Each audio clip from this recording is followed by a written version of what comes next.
I was talking with a client recently, and they're designing an online course, and they've had lots of experience with in-person, but just still navigating their way through online.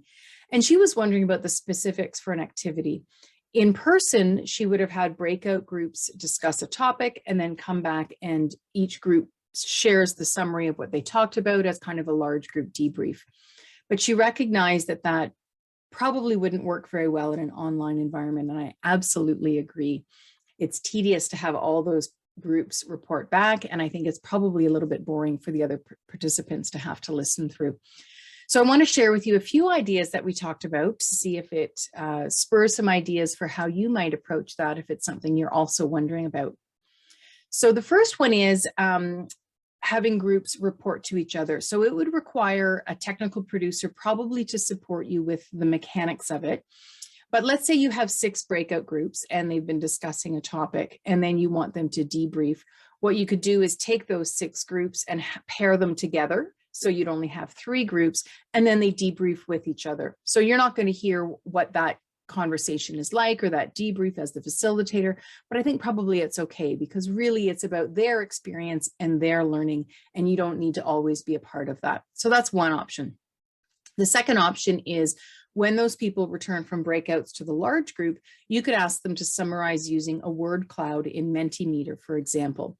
So let's say your topic is they were in breakouts and they were discussing managers giving feedback. And then the word cloud question could be, what are challenges that managers face with giving feedback? So you're looking for one word responses, and you could say answers could be, it gets emotional. So they could type emotional, or unprepared. I didn't have time to prepare as a manager, or maybe I felt like I needed more data. So data could be another one. So they could type those one word responses into the word cloud, and that could be a nice way of summarizing the themes that came out of their conversations.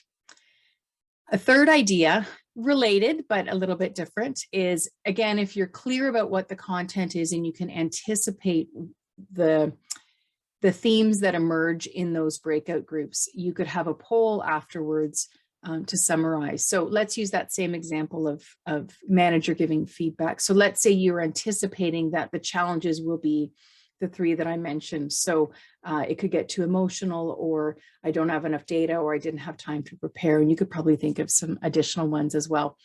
So you would have each of those on a poll in Zoom or whatever platform, and you would ask participants to select all that apply. What are all the ones that they talked about in their group?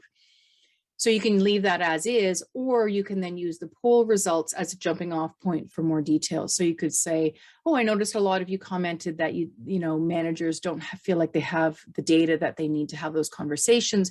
You can expand on it, or you can ask, if you commented on that, elaborate in chat, or raise your hand and unmute yourself, and then we can have a conversation. So you could go from the breakouts, which is divergent thinking. In the debrief, use a poll, which is convergent thinking. And then you could be a little bit more divergent again in terms of how you use that poll as a jumping off point. Lastly, depending on how you ask your participants to capture their ideas. So again, in person, you might have them at flip charts. In an online context, you might have them using Mural, a virtual whiteboarding application, or even maybe Google Slides. So you could have, again, let's say you have 6 breakouts, you could have 6 slides, one per breakout. So then when they come back into plenary, you would have access to those documents. So you could share the Mural screen, or you could share the Google Slides, and then you could summarize themes that you're seeing there and invite people to comment in chat or raise their hand if they want to elaborate on a theme that you've identified. A variation of this would be if you do that activity right before a break, and then what you could do is give them a longer break. So instead of maybe 10 minutes, you give them 15 minutes. And then what you do is you ask them, as part of that extra time, to go back into Mural or back into Google Slides and review what all of the groups have contributed. So not just what they discussed, but what everybody discussed. You can have them do that and reflect on it, or you could have them do that and then pop their ideas into chat. So, what are the 2 biggest things that you took away from looking at your own group's comments, but at everybody else's comments as well. So by pushing that into a break, it gives them the flexibility of when they do that, and they can take more or less time depending on their interest level. So I hope that gives you a few ideas of how you might approach this and gets your creative juices flowing. Thanks for listening.